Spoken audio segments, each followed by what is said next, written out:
Wait. Before we start, just want to make sure we're clear here. While this podcast talks about sobriety, mental health, and addiction, it is not meant to replace professional medical advice. Welcome to Sisters in Sobriety. I'm Kathleen. And I'm Sonia. And we're ex-sisters-in-law, brought together in marriage and bonded through our sobriety journey. Join us as we talk sobriety, addiction, and everything in between. You're in for quite a ride. And our Substack is buzzing with amazing content, from creative mocktail recipes to insightful courses and reflective exercises. There is something for everyone. Don't miss out. It's a great way to add some extra joy and depth to your journey. Check it out.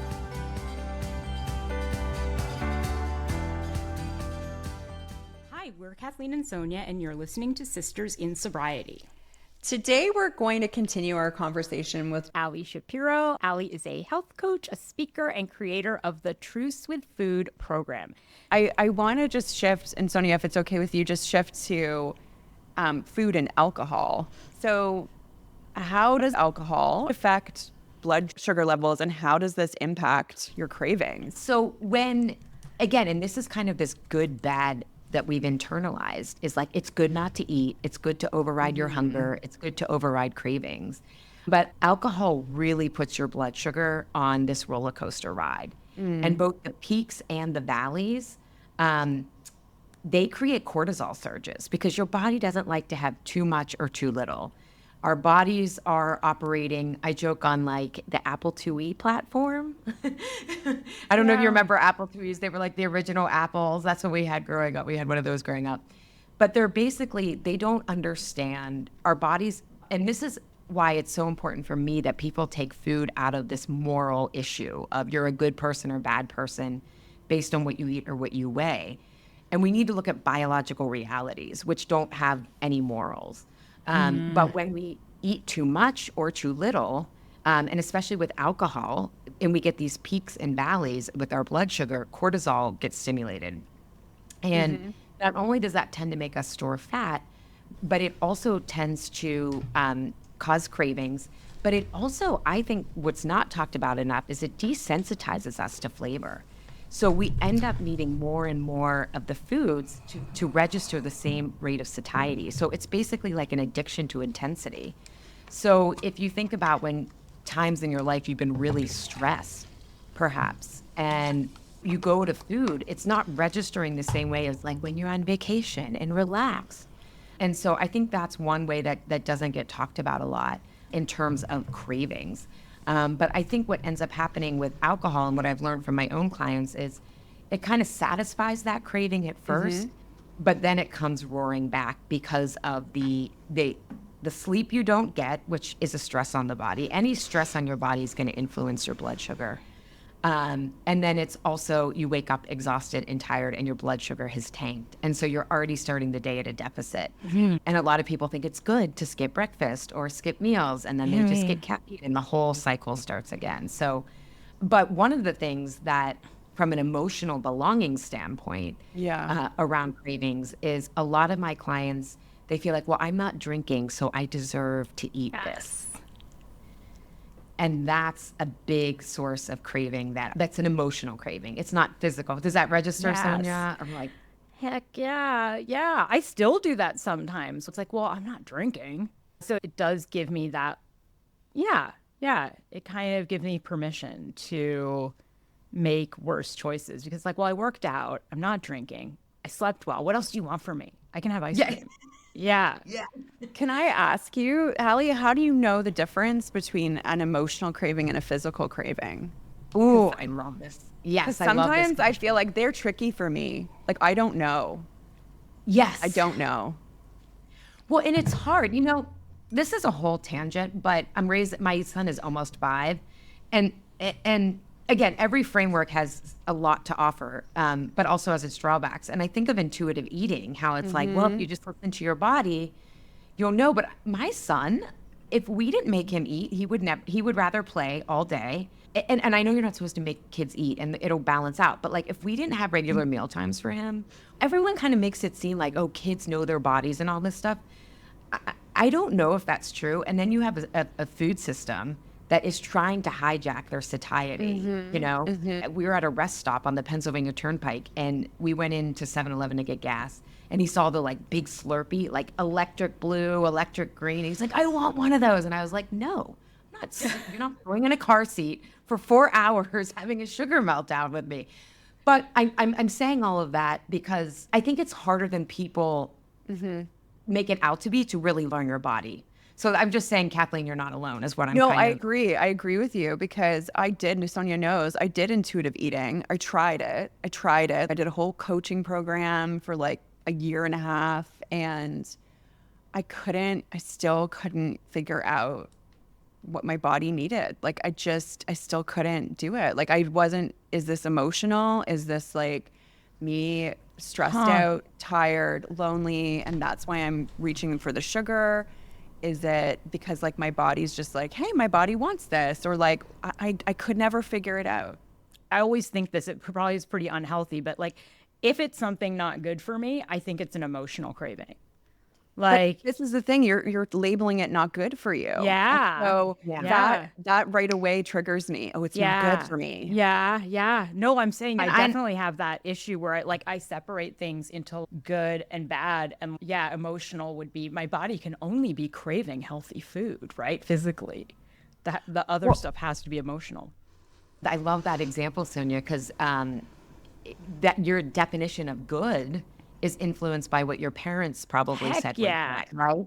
Versus like, I always give this example, but my son's birthday is going to come up in 2 weeks, and he wants a s'mores theme, and we're doing a s'mores cake. And to me, sharing that cake with him is so good for both of us. Yeah. Right? It fulfills this. Now, we don't have cake all the time, but it's celebrating his birthday, that he matters. And so when we think of good in the way that we've been, the inheritance of good, right? It's only that food should be functional and serving, and versus like Kathleen talking about Thanksgiving. I think the process of cooking there and sharing with other people, that is like a soul craving. And nature even designed food to, again, orient us to the seasons, that we belong to the land. We belong to a bigger system and a bigger order than ourselves that we need, right?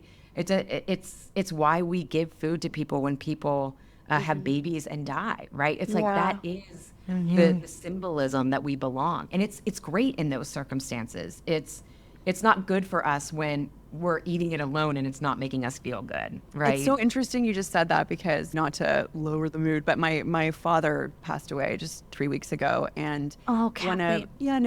I'm good, everyone. I'm good. But one of the things that touched me more deeply than anything, one of my friends in the neighborhood dropped off a casserole, and I needed that so badly, and it was food.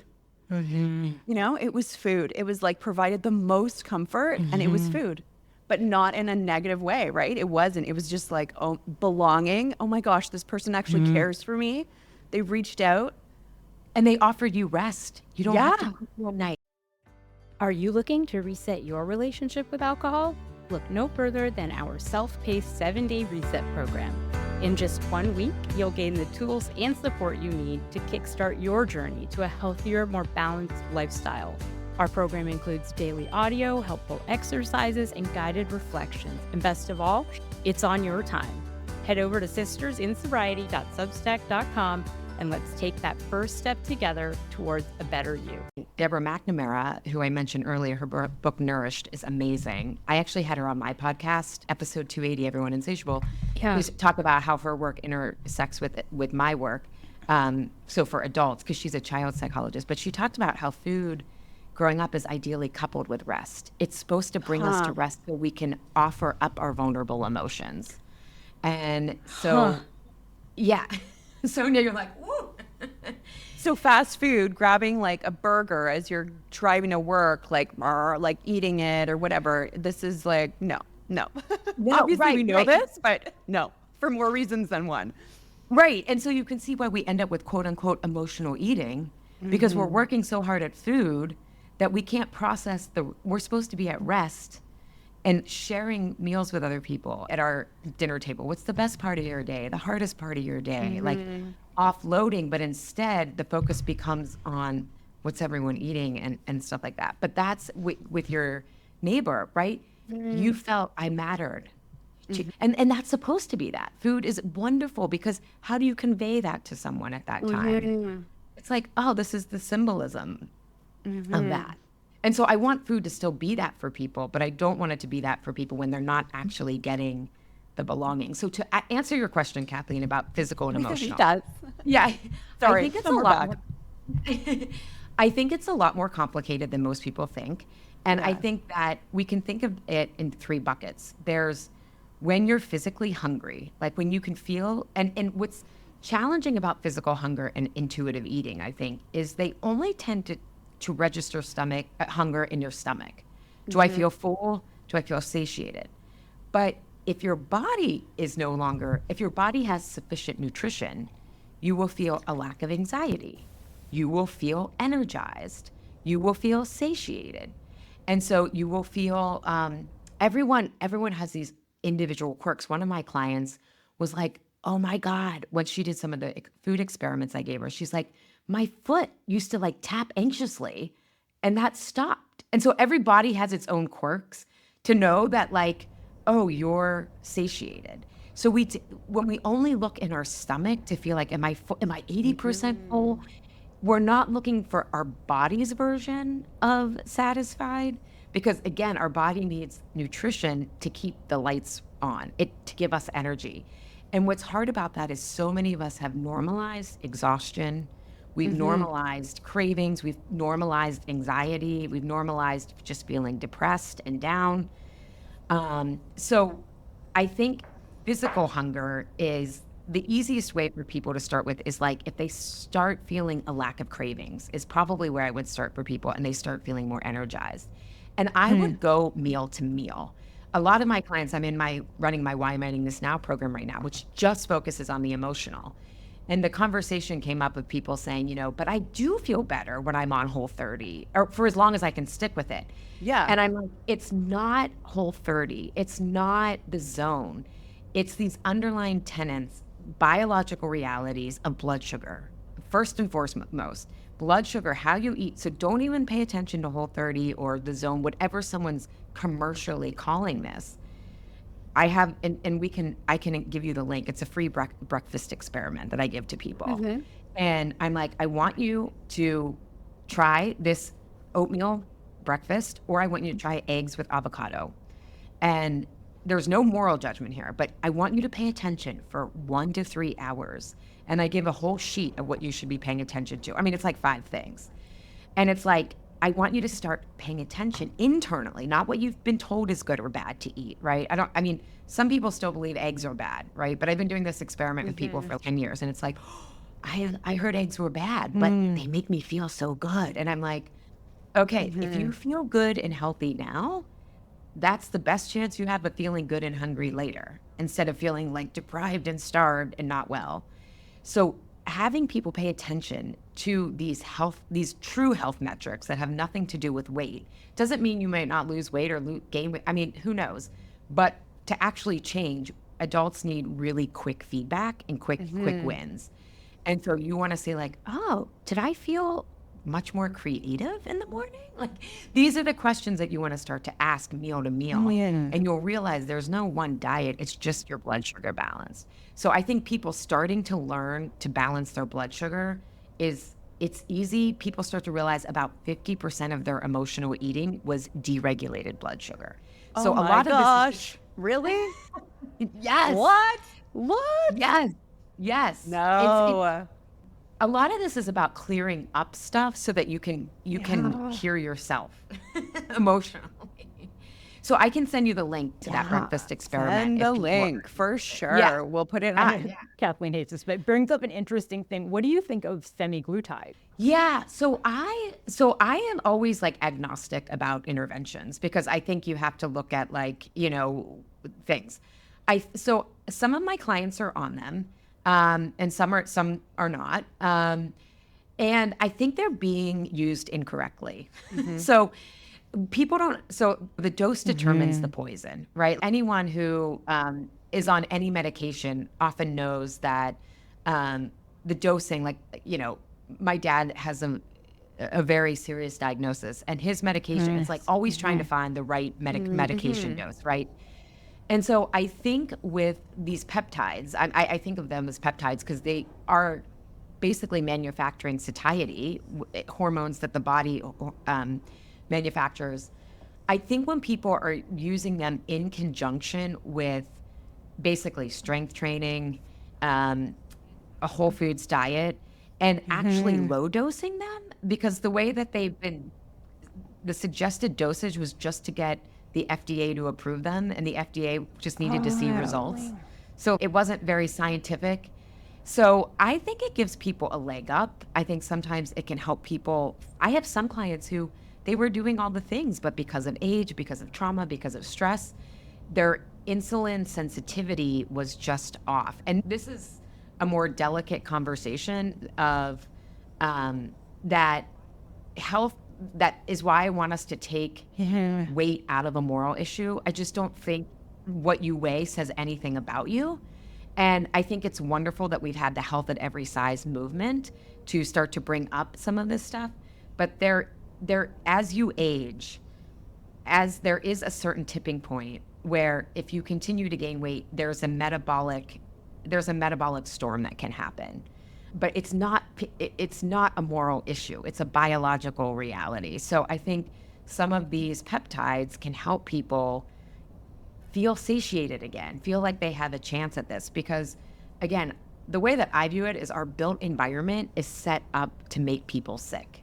Like, you have to work so hard to be healthy that why are we penalizing people? And I think if this wasn't a weight loss drug and there wasn't so much obesity stigma and fat stigma, we wouldn't even be having these conversations. So, so that's my thought on it. Sonia knows I have like some viewpoints on it, because I think I am worried. And then also for myself, I feel like it's being used as another tool for disordered eating. And so where people who do not need it are using it, and it's actually just another tool for massively disordered eating. Yeah, I would say it depends on the person. Because I know the clients that I'm working with, like they do, because of our work together, they do all the things. And they were still struggling with things like PCOS and infertility or edema and joint pain. And the other thing that at these low doses, some of these peptides can be really healing and regenerative. So I'm interested in the health effects of, like, if you can help people be more insulin sensitive, that makes them feel more satisfied. But it also, the health effects of that are beneficial. Yeah. So if you go off of it. So if you do everything else and you're low dosing it, right? Yeah, and you're it's fine. and you should be fine. Yeah. I mean, then this gets into like people not understanding how weight loss actually works. Yeah. Thinking it's just about a calorie deficit. Yeah. But it's not. It's about you actually, because I was Sonia is a calorie counter. She thinks it's Yeah, calories sort in, of, calories yeah. out. I don't actually count them, but I'm aware of like how much I ate and like how much I worked out. Yeah. Yeah. It is and it isn't. So I'm going to ask you to hold the and. So it's how you achieve that calorie deficit, because so some of the people on the semaglutides, it's basically medically induced anorexia, which then ends up happening is you lose all your muscle, and it's very unsafe. I'm all about safety signals, whether it's belonging, getting the right foods, getting enough calories. So your body does not because your body's just like, okay, if we're eating a lot of food, that means the famine's coming. If we don't have a lot of food, it means the famine's here. Either way, we're storing fat because we need to slow this ship down. So again, the body's not looking at any of this as a moral. It's just like, I've got a biological imperative to keep you alive, and this is what I'm going to do to keep you alive. What's been fascinating is my clients who are low dosing it, their strength training, they're increasing their muscle mass at a very low dose because it's healing. But I'm also, and again, I do not prescribe. I'm just kind of counsel for them based on what I've listened. And my one client, her doctor wanted her to go up to the next dose. And I said, but it's still working at this dose. She can do 10 push-ups now. She's thrilled, because she's also working with a trainer, right? So she's actually gaining strength. And I said, I think of everything as a safety signal. So if you're losing weight too fast, meaning more than 1 to 2 pounds a week, the body's like, and so she's feeling it out as she goes. I don't make any decisions for her, but she's staying on the first dose and she's continuing to lose. And she's sleeping better, like her moods are better, like she's just having a lot of health benefits. And I said, when you want to come off these, what we need to do is slowly increase your calories. Because the way that I tried to lose weight in the 80s or 90s is you thought like, oh, if you're at 1,200 calories, you have to stay there. No. That's not enough for your body to do what it needs to do. So she's right now at around like 1,700 calories and losing about 2 pounds a week. So I said, what we're going to do though, is if this is your goal weight needs about 2,000 calories to basically maintain your weight. So as you wean off of these, if you decide that's what you want to do, we're going to add like 50 calories a week so that because your metabolism has now adapted, but we want to get you back up to 2,000 so that you can maintain your muscle. Because weight maintenance is largely dependent on muscle. So I feel like I've gone off on a tangent. Does that make sense? No, we went off on a tangent too. We went off. Okay, it's like how you lose it and how you maintain it is really important, rather than just a calorie deficit is a calorie deficit, because you just want to pace yourself and your body, again, right now she's on 1,700 calories. She needs at least that to maintain, because she's active, right? Like her basic rate, like not getting out of bed is like 1,600 calories, right? Like she needs at least that. So our understanding of what a calorie deficit is also warped. Like people are trying to do 1,200, 1,500, like that's, so I'm just talking about sustainable weight loss, not. That actually brings me to that next question, which I've been complaining about a lot, which is how do women in midlife struggle with food and alcohol differently than earlier stages? I know for me, if I had a dress I wanted to fit into 2 weeks before, I could just kind of like start eating salads and like all of a sudden the dress fit. And now it's like losing 5 pounds or doing any of that. Like it's just everything feels so much harder. I went through postpartum and menopause at the same time and had so much. I was in the underworld for 3 years, and I was like so proud of myself for not weighing myself, but then I was getting really bad foot pain, and I got weighed a year postpartum, and I was 30 pounds above my pre-pregnancy weight. And I was like, what happened? Because I don't binge. And it was during the pandemic. I walked so much. So it has taken me 3 years to lose 25 pounds. So I hear you. So when I'm talking about insulin sensitivity and insulin resistance, that is exactly what you're experiencing. So as we go through menopause, estrogen really helps us stay insulin sensitive. So insulin sensitive is just kind of like you eat food and it goes into your cells pretty easily. A metaphor I often use with my clients is think of insulin is kind of like the key that unlocks the door to getting food into your system. So that registers as satiety, that registers as balanced blood sugar so you can sleep through the night. But as we decline in estrogen and estrogen goes down, it's almost like glue gets in the lock. And so it gets harder and harder for you to feel satisfied, and which means more of what you eat gets stored as fat. Terrible. And so that's terrible. And if you don't catch, and again, there's some like about 5 pounds of weight gain can be healthy in the menopause transition, but a lot of times what happens because of stress, because of our food supply, because of emotional issues that we've been told are willpower and discipline, but are belonging issues, it starts to create this metabolic storm where as you become more and more insulin resistant. So you want to be insulin sensitive. The more insulin insensitive you become, what ends up happening is more things get stored as fat. You get more inflammation. And then you're also losing the protective benefits of progesterone and estrogen at the same time. And it creates this like metabolic storm that can lead to more and more weight gain. That is like it's visceral fat. It's the fat around the organs that is dangerous. So that's where I'm saying weight loss is a very delicate conversation and that's why I want us to take it out of this moral issue, because then it's like you're a good person or you're a bad person versus I'm like, no, I just want people to understand biological realities and how to be as healthy and age as well as possible. And so for my clients who are lifting and strength training, right, the semaglutides are like, and my one client who I'm talking about is going through perimenopause. It's actually helping her maintain, and your muscle they're now considering it like the largest organ in the body, is it can seep up so much glucose. So it helps you with that insulin sensitivity.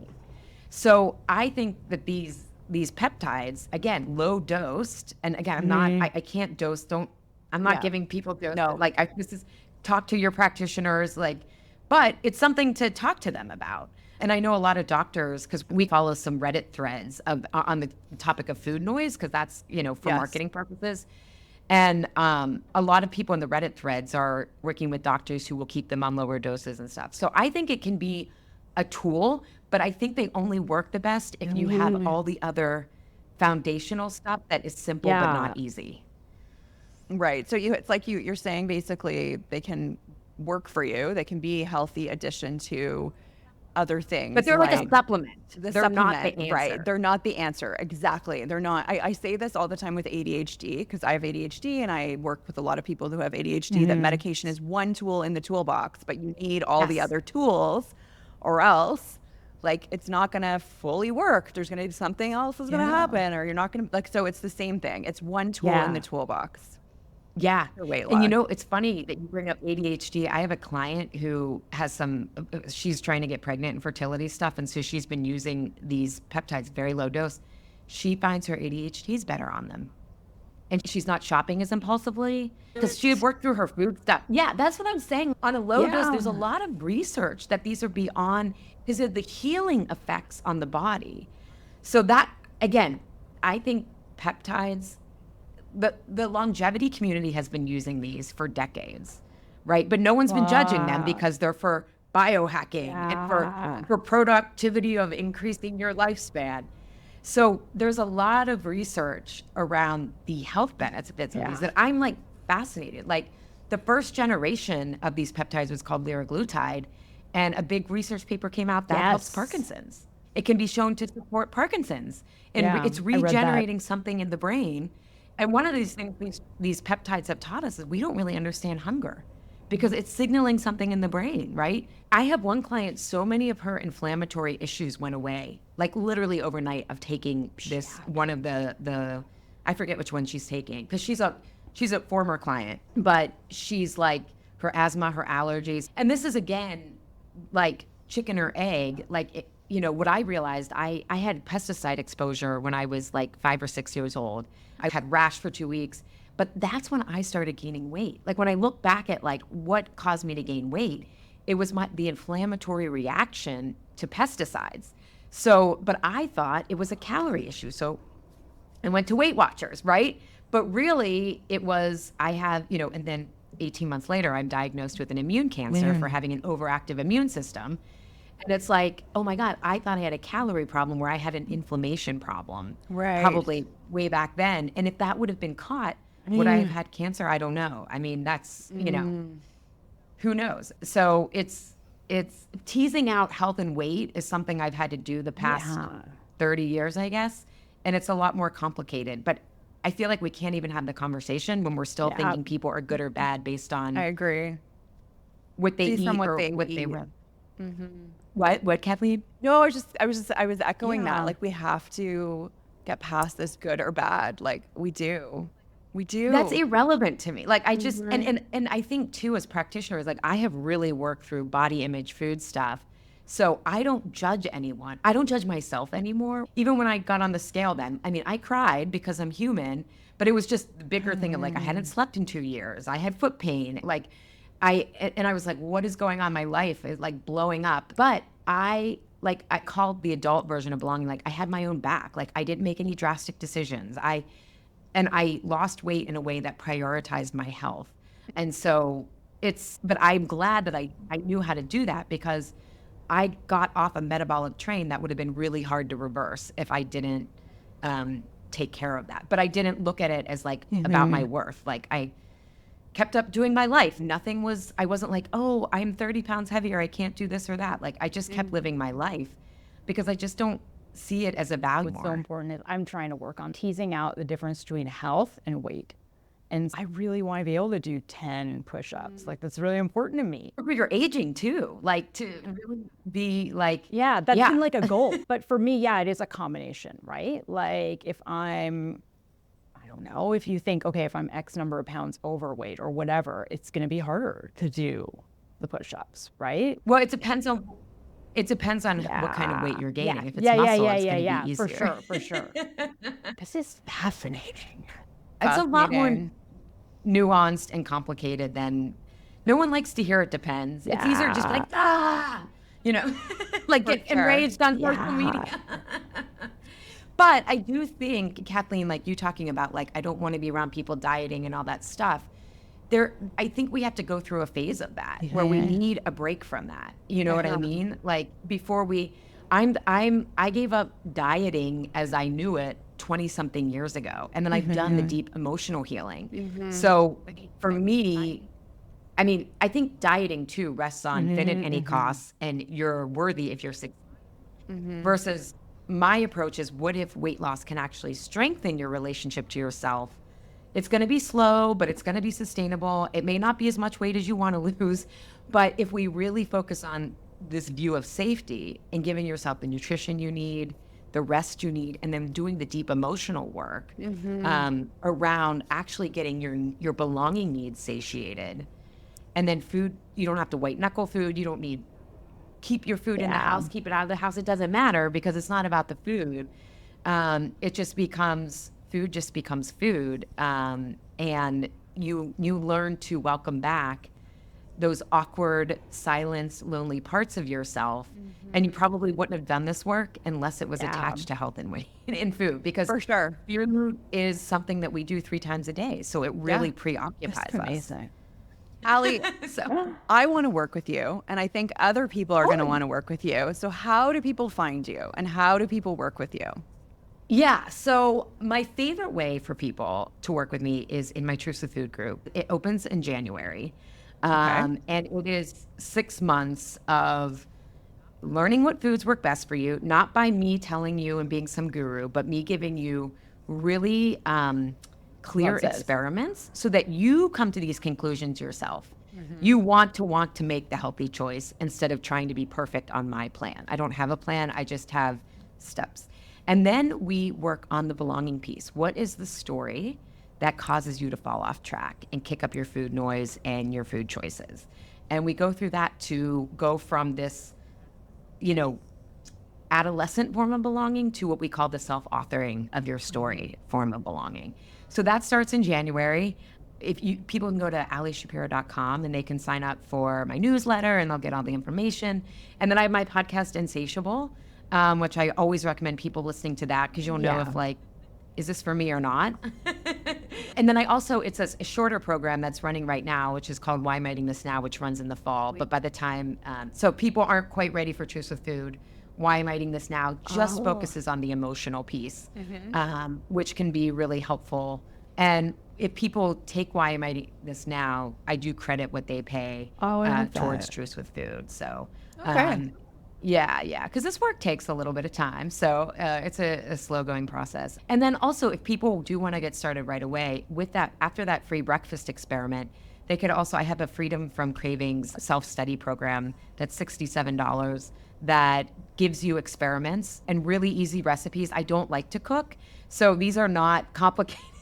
They're like, I have this in my fridge, recipes, because most of my clients find when they're done with our work, they don't care about food as much as they thought they did. It was just they didn't have the right foods for their body and the belonging, and they weren't getting the care they needed, which is why they had so much food noise. Awesome. Lots of choices for our listeners. That's for sure. You are a gift, Ali, honestly.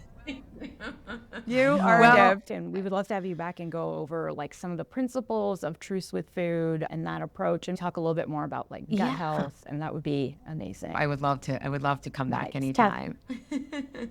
Thank you for having me and being so open. That's what makes for a good conversation. So I love what you guys are doing in the world too. Thank you. Thanks for listening to Sisters in Sobriety, and we'll see you all next week. This was Sisters in Sobriety. Thank you for listening and being with us today. If you want to learn more about sobriety and meet your community, find us at sistersinsobriety.substack.com. Are you a sister in sobriety? Then reach out on social media. We'd love to hear from you. If you're feeling generous, leave us 5 stars and a review and follow us wherever you listen. You'll never miss an episode. Until next time.